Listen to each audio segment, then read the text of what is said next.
Hey guys, welcome back to the channel, and we're back with more Warframe in 2019. We've got goals and milestones to hit this year, so yeah, have a feeling it's gonna be a long year. Anyway, thank you to all of you guys for sticking with me and also the new subs. Hope you enjoy the content over here, and feel free to say hi as well in the comments below. So, we've recently gotten a bunch of new weapons in the game. Everyone's interested in the Corpus stuff, the Exorgist to be exact, but I decided to cover this thing. Yeah, I know, lame, because even I don't see a whole lot of people using SNSs. SNS meaning sword and shield. So yeah, it may not be popular, but why? Is it really that bad? I mean, most if not all weapons in the SNS class look cool. Definitely takes me back to the Dark Souls days. Nothing like a good sword and shield. The Hollow Lothric Sword and the Shield of Want being a personal favorite of mine in Dark Souls 3. Well, only noobs run around with shields, but it just makes PvE a lot less stressful. And I switch to dual hold during PvP most of the time. But yeah, totally unrelated to Warframe. Let's just get on with the review and see if the Cobra and Crane is worth a weapon slot. Aesthetics wise, yes, this thing ain't exactly a sword and shield. It's more like a club or mace and shield. Actually, I don't even know what to call this. It looks kinda like a sword that got jerked a little too much. You know what I mean? It doesn't do any slash damage, instead it deals a massive amount of impact, so guess we'll call it a club. Personally, I think it looks nice. IMO the Silva and AG's non-prime looks the best out of all SNSs, but I'd give this an okay 8 out of 10. I like the shield's design, even though it looks pretty similar to some Grineer drones. As for the club, well, it's not a straight stick, so it gets some style points for that, I guess. By the way, Crane is the shield and Cobra is the club or sword, whatever. Stats wise, the Cobra and Crane has the highest status chance of all SNS weapons at 36%. You can hit 100% with just 3 of the dual stat elemental mods.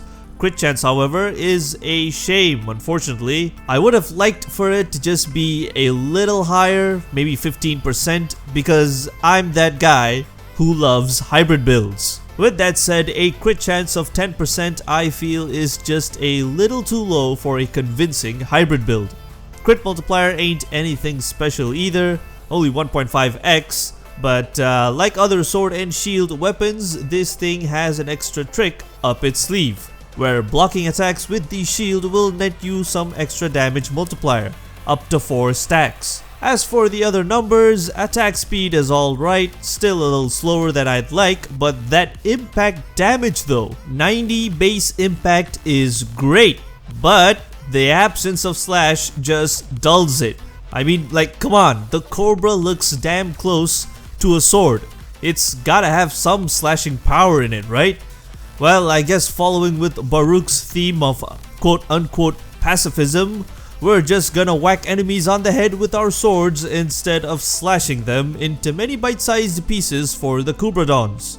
And speaking of that guy, using this weapon in combination with him will give it this special ability to put enemies to sleep for 2 seconds on the first hit, meaning you can disable a Grineer hit squad by tapping on all their heads as fast as possible. Some may call this CC, I call it a knick-knack feature, because real crowd control looks like this. We found the target.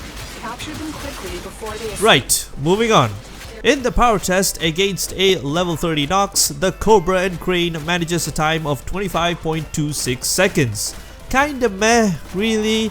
But okay for an SNS, I guess. I mean, that Silva and AG's is just pathetic, unfortunately. In the speed test, however, it's a different story. The Cobra and Crane managing an impressive time of 7.58 seconds. Thanks to that mighty base damage and partly due to the attack speed, I guess. Very impressive showing here. So after all that, personally I think the Cobra and Crane has potential to be a decent weapon. It will never be the best, not even close, not in its current state at least. But if you're someone who prioritizes fashion frames and the art of looking good while you shoot, then I guess you could make this somewhat enjoyable to use. Of course, like I said, go with a status build, guys. A Prime Fury is also highly recommended. The non-prime version is okay, I guess, but you're gonna want more speed. Berserker isn't really the best choice here, I feel, simply because we're not doing anything to raise up those crits. You could try a Blood Rush, but you'll need something to go with it like Drifting Contact or Gladiator Rush for the extended combo duration. There's always Maiming Strike though, if you're crazy enough to do slide attacks like me. But yeah, I think it's better to have that space for Primed Fever Strike instead. You might have an empty slot, which I'm just gonna leave it up to you guys to decide. If you feel like experimenting, then Guardian Derision seems like it could work well with these types of weapons. Remember that blocking enemy attacks increases the damage multiplier for your next attack, so being able to get those stacks ASAP will be pretty valuable. As far as stances go, Final Harbinger is what I strongly recommend, simply because the quick melee attacks are very efficient. Here's a couple of quick budget builds as well. Some of us don't have all the goods, I understand. As always, feel free to leave suggestions or questions down in the comment section. I'd love to know your personal builds and preferences. So there you go.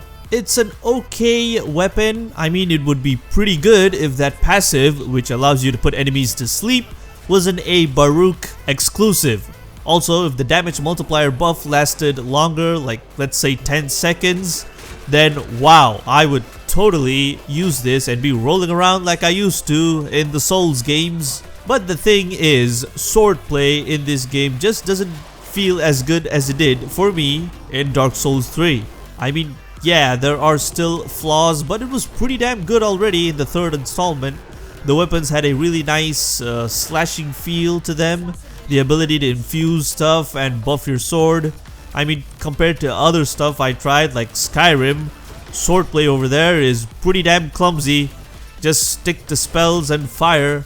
I mean, yeah, totally different games, but what I'm trying to say is these weapon types should be used more often in Warframe, and one way to do that is perhaps give them a longer lasting buff, a bit more damage, as well as attack speed. I don't know, I might change my mind when I finally get to trying the Sigma and Octantis. Feel free to leave your own thoughts though. I'd love to read on your experiences with this weapon, especially those on console. Do sword and shields turn you on? Even a little bit?